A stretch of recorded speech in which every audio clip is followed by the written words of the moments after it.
It's been a month since 22-year-old Mahsa Amini died in morality police custody, and protests across Iran show no signs of stopping. The Islamic Republic has witnessed a month of explosion of people's anger caused by oppression and discrimination. And with each day passing, the protest seems to be turning into a revolution. In a report. Exactly a month ago, 22-year-old woman Mahsa Amini was pronounced dead after she had been detained by Iran's notorious morality police. For what? Alleged violations of the Islamic Republic's strict dress code for women.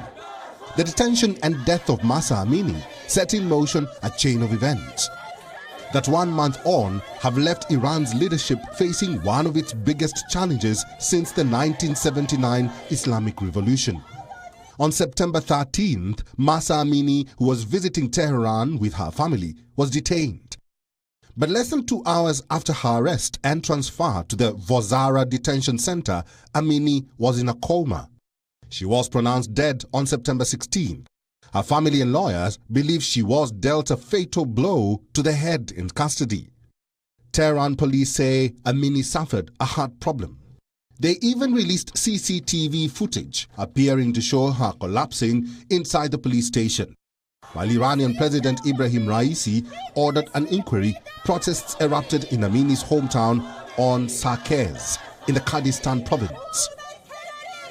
And with the protests also began a brutal crackdown by Iranian forces. By September 18th, Mahsa Amini's death was being condemned by the world. Social media was demanding justice for the 22-year-old. Several Iranian women put up videos of them cutting their hair.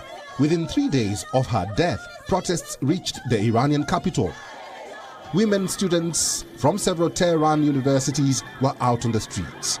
They were chanting slogans directed at the supreme leader and were seen removing their veils and burning them.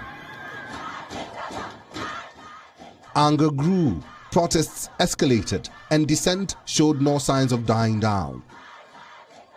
Amini's arrest was an ordeal shared by hundreds of Iranian women each year, who are deemed to have fallen foul of the Islamic Republic's strict dress rules.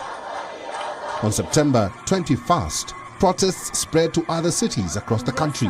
Thousands gathered protesting Amini's death.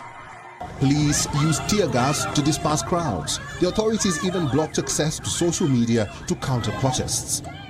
But nothing deterred the Iranian women from protesting. They stood against the authorities, firm and fearless. Over the next 3 days, as protests spread further, Iranian president vowed decisive action against the wave of unrest. And a day later, on September 26th, over 1,200 protesters were arrested. Silent since the protests began, the Iranian supreme leader finally spoke up on October 3rd. He accused arch-foes United States and Israel of fomenting the unrest.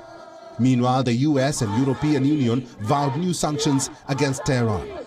On October 8th, the Iranian authorities released a medical report that activists call a farce. The report said that Amini's death was caused by illness and not police brutality. The anger among people continued to brew. In Tehran, female students chanted "Get lost" as Raisi visited their university campus. Even schoolgirls joined the protests. Videos of young girls removing their hijabs and chanting slogans against the supreme leader made rounds on social media. Activists supporting the protests also hacked a state television live news broadcast, superimposing crosshairs and flames over an image of Khamenei.